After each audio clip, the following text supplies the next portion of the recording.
Hello, Jean. Yeah, you, How you are must you? have not bad. You know who I am? Well, Wendy rang. Ah, yeah, cool. You all right to have a chat with me at the moment? Yeah, fine. I just was putting something on eBay for my husband, but I've finished it now, I think. Yeah, it's a long while ago, but it was a bit weird because I used to help the old guy, an old friend of ours, with the bees, and we used to go up the River Murray there, and it was out around. Oh, look, it would have been the other side of the river from Eden Valley and the Coulter, across the other side. And we used to go out there and put the rabbit traps, put the rabbits, ferrets down for the rabbits, and then we used to keep the bees out there as well. Yep.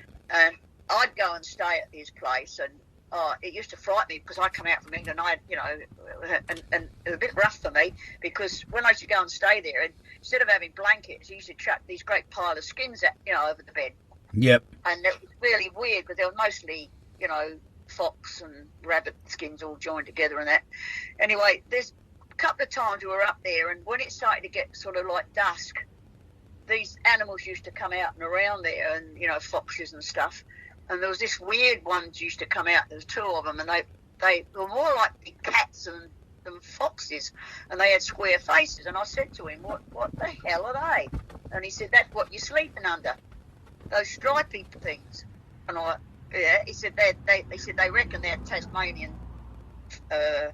He didn't say devils, Tasmanian something or the other, Like tigers. Yeah. But I've seen them. I actually seen them to look at twice, and what I seen, they were sort of like a dog size, but looked more like a cat, but they had square faces. Okay. How's that sound? Blacky.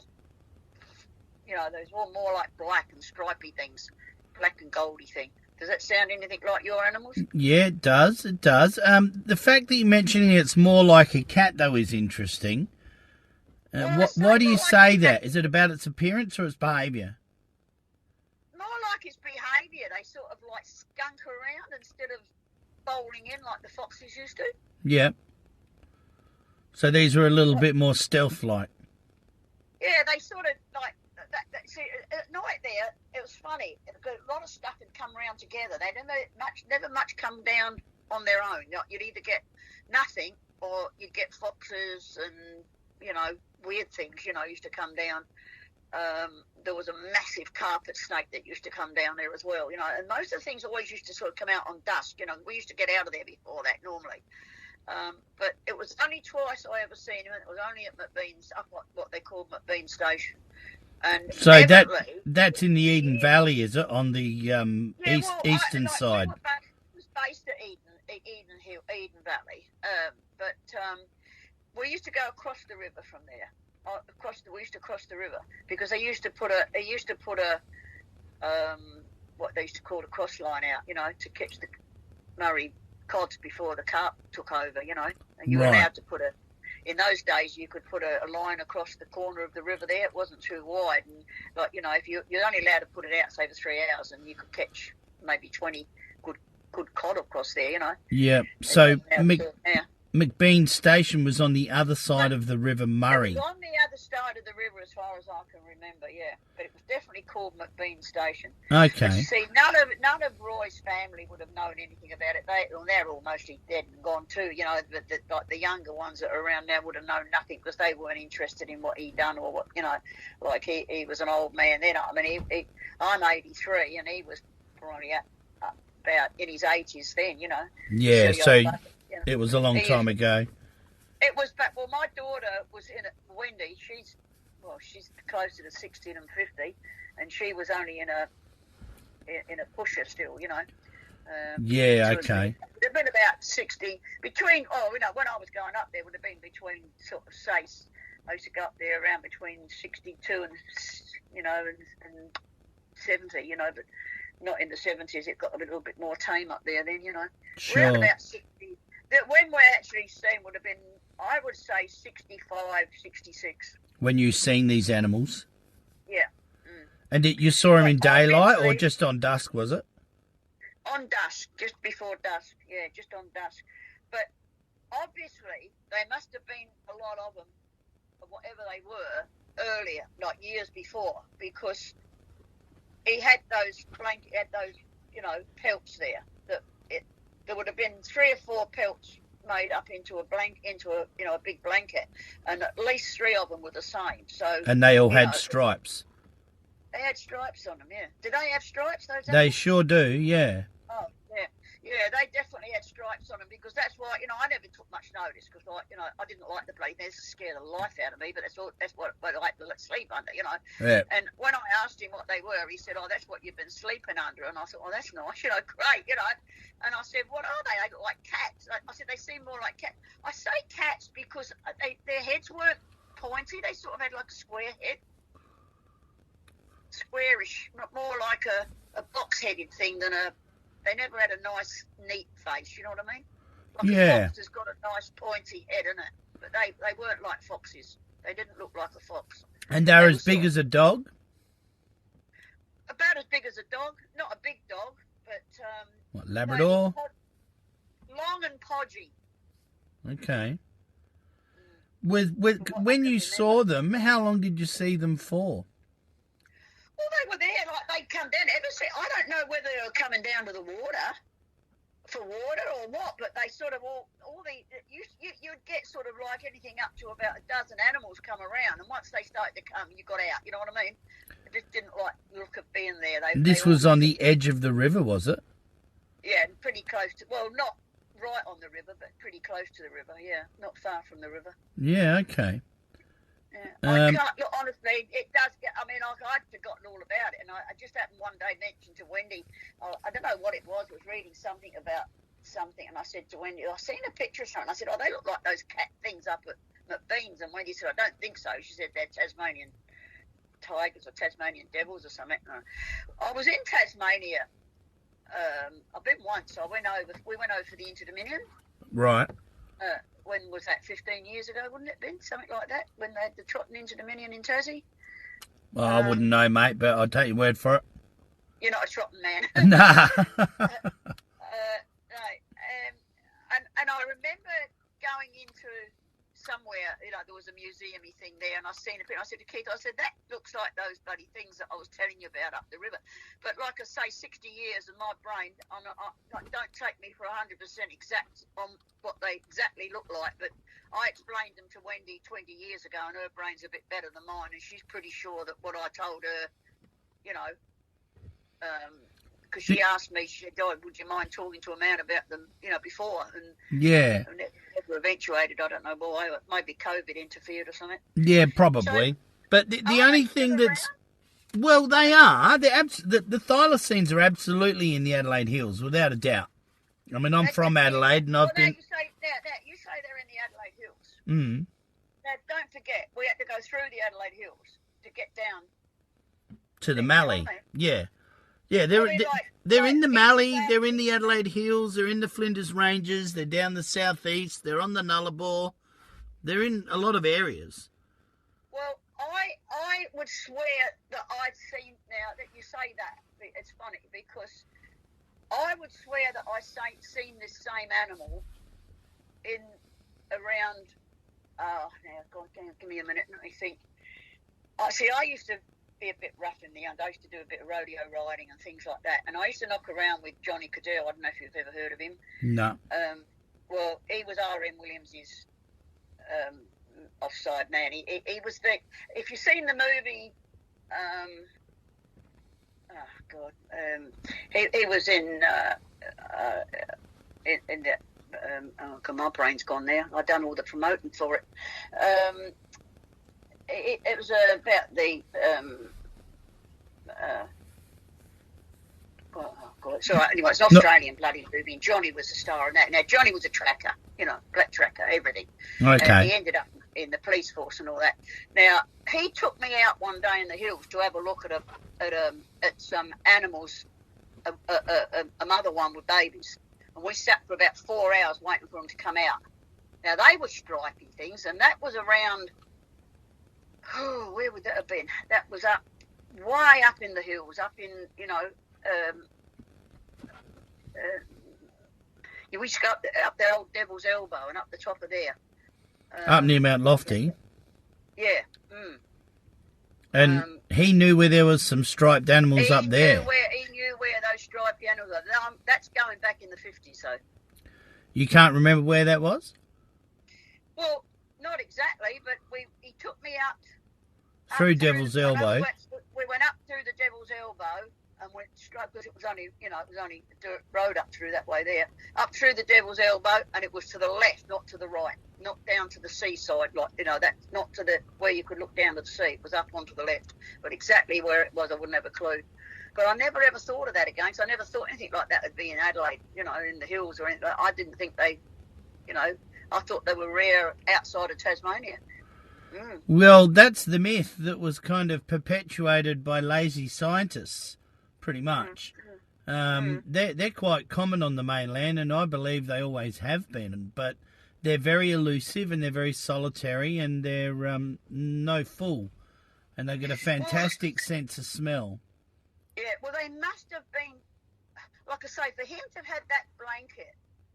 They must have been. He obviously trapped a few. There must have been a lot of them. And I would say they didn't get trapped or shot on purpose. You know what I mean? Yeah, he wasn't that kind of guy. He wasn't that sort of person. A fox, yeah, because, like, you know, they come and take your chooks and ducks and everything, you know. He wouldn't shoot something just for the sake of shooting it. So maybe they got in the rabbit traps, maybe, you know, what's their general weight, roughly, like, you know, in pounds? We'll go back into pounds for me. Into pounds, well, 30 kilos is about 60 pounds, isn't it? Yeah, so they're 30 kilos, so they're about as big as a greyhound. They're a pretty big animal. Up to 55 kilos for an adult male, so that would be 120 pounds or something. Yeah, it's got on the kilos. I'm okay on that. Now, so would that be mostly body weight, not so much height, wouldn't it? Yeah, but the males are quite large, up to 6 feet long, tip to tip, 7 feet long. Yeah.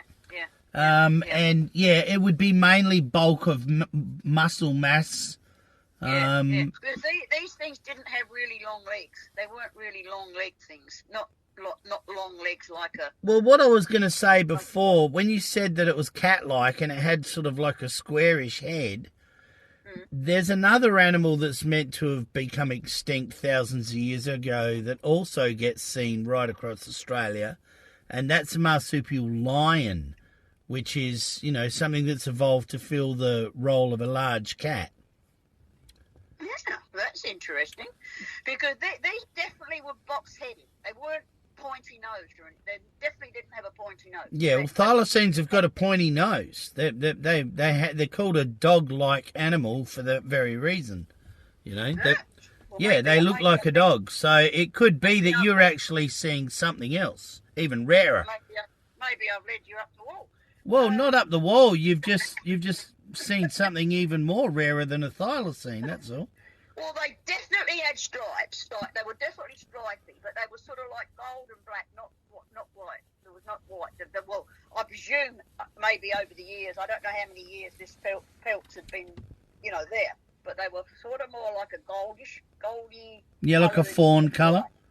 Yeah, like a fawnish colour. Yeah, that fits the bill. Yeah, and black, but they definitely were box-headed, more box-headed. But I would say they would have been females, because they wouldn't have been 6-7 foot long. They would have been probably, I would say more like looking at I'll tell you this, it might sound stupid because they were 10, 20 times the size, but they look like a dachshund dog, only about 100 times bigger. Okay. You know what I mean? That sort of funny shape, long, heavy. But they definitely box-headed, and the stripes were prominent, but they were, I can remember them being like a goldish colour. They weren't black and white striped or anything like that. You know? Yeah. And both times when you saw these things was on McBean Station, apart from the other time up near Eagle on the Hill. I used to keep the bees at McBean Station, and that is the place where we were. Now, exactly where, I've tried to look this up and find out where McBean Station was, but probably anybody that knows the Barossa Valley, I would presume McBean, I don't know much about it. See, there was a lot of properties where he used to take the bees out and put the stands out for the bees. And then we'd leave the bees there, and then we'd go up with the ferrets. We'd go to take the honey, and we'd take the ferrets with us, So we'd wander off a bit, but I would presume we would have still been on McBean Station. But I'm pretty sure we had to cross the river up there to get to McBean's. So McBean Station was a long way from Eden Valley. It was actually on the other side of the River Murray. I'm pretty sure it was on the other side of the Murray, yeah. Right. Well, it wouldn't be impossible to find that. All you got to do is contact the local history mob, and they'll know. Yeah, find it, because this old guy Roy, he was a funny old bugger. He had a Holden ute, and he would drive along a bloody road that wasn't there. He was a bit like Lenny Bedell. I don't know if you've ever heard of Lenny. Lenny, he made the road through to through the desert to Woomera. All that. Yeah. And old Roy was a bit like that. If there wasn't a road there, well, he'd make one. And if we were going places, I don't think we'd ever go the same track twice. There was always a shortcut. There'd always be a hole to show me in the ground where a certain different type of. Once we were going along, and we went off the beaten track for miles, and I thought, where in the hell are we going? And he said, I've got to show you this. Evidently, and we never got to see them, but evidently there was a massive mound of dirt, and he said that he'd seen these different sort of wombats, and they weren't the same sort of wombats as he'd already seen, and they were different. And do you think we went everywhere looking for these bloody wombats and never ever got to see, That was out on McBean as well, was it?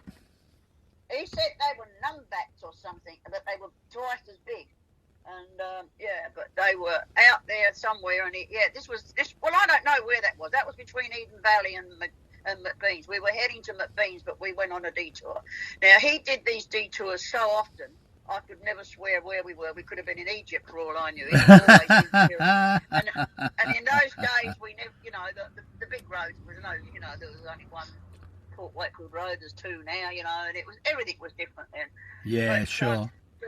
There was things living up there in holes and in trees that you'd never ever hear of and never see these days. He would climb up a gum tree. When he was in his 80s, he'd go up a gum tree, and I used to shut my eyes. And he'd say to me, "Come here, Jackie," and stand down there. And I'd say, "No, you might fall." He said, "Well, if I fall, I need you there." I said, "If you fall, all I need is a shovel." I mean, his under's put up in the bloody air in a gum tree, because there was birds there that you'd never see these days. Weird birds, like cross between eagles and sparrows sort of thing. They were weird. Yeah. But you never see it like that anymore. And nobody sort of took any notice of them. Only blokes with guns, Yeah, and there's a lot of country between the foothills and the river too. There's there's a lot of space out there. There's a lot of country out there that I reckon. Well, you see, what really gets me, and I don't know where it is. Roy found a gold mine up there. Okay. There's a lot of gold up there. A lot of gold up around that. Through Eden Valley there. Roy found this gold mine there, and there was gold there. He showed me this guy. And he kept it a secret, didn't want his family to know. The only person supposed to be going to know was me, because the silly old bugger never wrote him down, and he died, didn't he? He went to hospital. He kept asking for Jackie. He wanted Jackie. Well, that's what he used to call me, see. And nobody knew who the heck Jackie was, so Jackie didn't get told, did she? Bummer. My rifle, I used to win all the competitions with, all in the back of the car, everything went.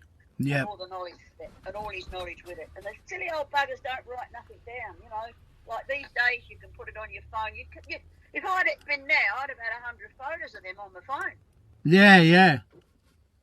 But what could you do then, apart from getting a bit of paper out and writing it down if you had a bit of paper and a pencil, Yeah, that's it. And, it's all kind of new. We didn't know a lot of things we know now back then, Well, what's the story with them? What's the big interest? Is it where they still are, or how they've evolved, or what? What's your job sort of thing like? Well, my role in all of this was just to investigate sightings like yours. And then the more I dug, the more information I got, the bigger the behemoth thing that it became. And more people got involved, and more information come in, and now it's all this. I've got this website and a YouTube channel with 14,000 subscribers and... Big pardon? Is it a full-time job for you or just a... Oh, it could be easily if someone would pay me to do it. So you're just doing it yourself? Yeah, it's just a hobby. But what I did was a couple of years ago, I set up a incorporated association so we could sell membership and charge a few bucks to raise a few funds. So that's what we did. We were going to become a charity, but the government didn't want us to be because they reckon the animal's extinct. So we had to become an incorporated association. They couldn't be extinct if you can still get in sightings now. Yeah, well, that's it. And the sightings have always continued. And I guess I've created a bit of a forum where people can come with their sightings. And so that brings a lot more out of the woodwork. What are you on, Facebook or something? Or what? Yeah, Facebook, YouTube, and we also have a website as well. Well, what do I look under on Facebook? Thylacine, the Thylacine. Can you send me a message on, because I haven't got pen here, because I'm on Facebook, so I can, I'll look. All right. Join up on there. Is your contact thing in? You obviously you're friends with your daughter Wendy, yeah? On there. Yeah. I'll get her to send me a link to your profile. I'll send you a friend request, and then I can add you to the group. Yeah, it might be best for you to do that because I'll tell you, you talk about idiots. Well, if you've got a minute to spare, I'll tell you something. It's the most stupid thing. And don't ever tell me that Facebook protects your accounts or is safe. Oh, God, they don't. Not for a minute. Well, nah. Listen to this, Bruce. You won't believe this. Like I said, I'm 83 years old. My brain works and my body's just about buggered. But, I've got fibromyalgia, so I do have trouble with my hands. So anyway, I've had the same iPad for years. And I had the same email address and all that crap. And all of a sudden, the iPad, it decided it was going to die. But it didn't die completely. It just got very ill. And the sides died, So I could still get everything in the middle, but I couldn't get anything on the sides. And unfortunately, I couldn't get back into my Facebook account. Oh, okay.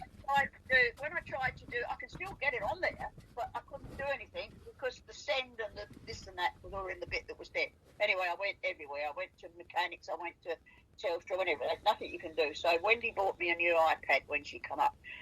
Do you think we could get anything transferred? No, because the old email address, which had been closed down by when Telstra got hacked itself, and we couldn't get anything off of there, see? No, spewing. I started a whole new Facebook, right? Okay. My name, my friends, my family, my birth, everything identical, right? Yep. The other one's still there. Guess what I got? A suggestion as a friend. Yourself? Yep, myself. So I am a friend with myself on Facebook. Well, at least you got to see your old profile again. Well, you have a look on there. You'll see 2 Jean Bennetts. Okay. And one of them's friends with me.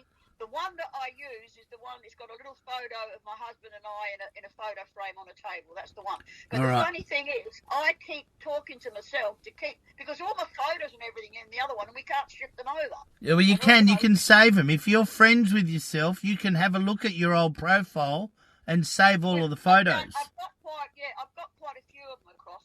But it's so funny, and I don't know if you know Jeff Bennett, the boxer. Jeff's been a friend of mine for many, many years. Oh, he's a world champion boxer. Oh, Jeff Fennick. Yeah. Yeah, Jeff. Well, Jeff's a great and poor old Jeff, every birthday, every Christmas, every anything, he sends me something to the other one. I keep telling him, no, Jeff, it's not me, it's my friend. And I have sent messages to Facebook. People have sent them, and they won't recognise it. Now, how in the hell can they let that get away like that? Yeah, they're pretty useless. It's because it's all run by computers and not people. I mean, it's so stupid. Computers are only so smart. Yeah, it's just ridiculous. I just can't believe it, how they get away with it. Okay, well, what I like to do, Jean, is I record these interviews, and if people are okay with it, I'll use them as a bit of a podcast on a YouTube channel. So are you okay if I share the bulk of this info with our YouTube channel as just an interesting story for people to listen to? Oh, yeah, as long as it's not too stupid sounding. No, I'll take out the bit about your iPad getting nicked. but getting hacked, so we can sort all that. But Yeah, it's just people love hearing these stories, and the older the stories, the better, because there's always that more genuineness to these experiences, you know. Now, you reckon it's more likely that it might have been this other animal? It could have been. When you said it had short legs and a square head, it's kind of, if it's got a very short muzzle, short snout, it's not really sounding like a thylacine, even though you're saying it was very unusual and it had stripes. It sounds more like something else, you know, that's not meant to be there either. So it's all very interesting. It sounds like any other something else that you know, though. Well, it does, because Thylacine, the marsupial lion, comes in many shapes and colours. Some have spots, some have stripes, some are all one colour. And I believe thylacines have the same thing happening with their fur as well. There's different colours, different shades. So that mixes it up quite a bit. But when you said it definitely had stripes, it was cat-like, then it starts to lean towards Thylacine and not thylacine. But, I'm not saying it's neither or either, but it's interesting, nonetheless, because it's clearly a marsupial and not a cat and not a dog and not a fox. It wasn't a cat or a dog, and it wasn't a fox. Yeah, so it was definitely something different, that's for sure. And it was something that obviously there's not a lot of, because he wasn't surprised to see it. Roy wasn't surprised to see them. But he took you down there to see him, didn't he? It was a regular thing, No, or? he took me down to see the things that were living in these big holes, but we never got to see them. These actually came down on dusk. And that was on the other side of the river on McBean Station. Yeah, wherever, but I won't swear that is on the other side of the river, because like I say, I'm not 100% sure, but it was McBean Station, definitely, where they were. Okay. Well, I'll see what I can find out about McBean Station, and I'll let Wendy know. I tried, but I didn't know where to look exactly. But if you find out, let me know if you're interested. But we always used to leave from Eden Valley. All right. And then, like I say, in those days, it wasn't go up the main road. It was just go whichever way the car decided. If he faced the steering wheel left, it went left. And yeah. It sounds like a good time in your life. It was fantastic. Scary when I look back on it, but, especially someone brought up in bloody London, it didn't sort of quite fit the bill. But if you're riding horses and gun-toting, I reckon you're probably up for the challenge. I'll tell you what, though, Wendy, when she was about 2, well, she wouldn't have been 2, she would have been about 18 months old, and I had her sitting in the pusher, and we had the ferrets down the hole, and they were working, we could hear them, and all of a sudden, she started carrying on in her pusher, screaming her head off, and I'm saying, shut up, Bunny's coming, Jojo's working, because that was the big ferret. Jojo's working, and she knew Jojo, and she looked, she's screaming her head off, and I'm telling her to shut up. Went on for about 10 minutes, and I finally went over to pick her up to shut her up, and there's the big ferret that we didn't put down. He'd got his head out the cage, and he'd got her thumb in his mouth. Oh, Jesus. She's screaming the whole time. He's just about bit her thumb off, and she's screaming blue murder. Oh, poor kid. Yeah, I'll never forget that. That was her experience with the station. Yeah, I think she's still got the scars on her thumb. Oh, dear. All right. Well, look, thanks a heap for talking to me, Jean. It's been a great chat. And what's your name? Neil Waters. Who? Neil Waters. Water with an S. Neil. N-E-I-L. Yeah, I got the Waters bit. I didn't get the first bit. Yeah, Neil. Yep. Yeah, Neil. Right. Yeah, well, that's my grandson's surname. So yeah, I'll remember that. Yep. Okay. Well, I'll look for you on Facebook and I'll add you to the group, and you can have a look and see what you think. Oh, I'd love to. Very interested in it, because like I say, it's stuck in my mind all this time. But those pelts, he had, like, the house was pelts everywhere, and they were all single-coloured pelts, like fox pelts. God only knows what they were. But the only 3 that were striped were those 3. And like I say, they were definitely black and like a goldy colour. They weren't black and white. Yep. Like a goldy colour and black stripes. And the stripes were pretty wide, too. They weren't little thin narrow stripes. He'd put them in the pelt, obviously, because they were special, in the blanket. Yeah, well, he had them, and they were pretty old. They were dusty and old. He could have had them for 50, 60 years. I don't know, because him and his wife and kids, like they used to go off, like go back from the 60s. You go back like even to the probably 80s, 90s era, where he used to go with a big cart and the family on board to go up to work on the stations, like with the bees and with the rabbits and all that back then. Yeah, exactly. Yeah. Anytime he got them, Yep, that was his whole living. Well, back in the old days, Yep. Awesome. All right. Well, look, thanks again for your time and your info. It's been great chatting to you, and I'll be in touch. Oh, lovely. Thanks a lot. Bye, buddy. All right. Cheers. Bye. Ta-da.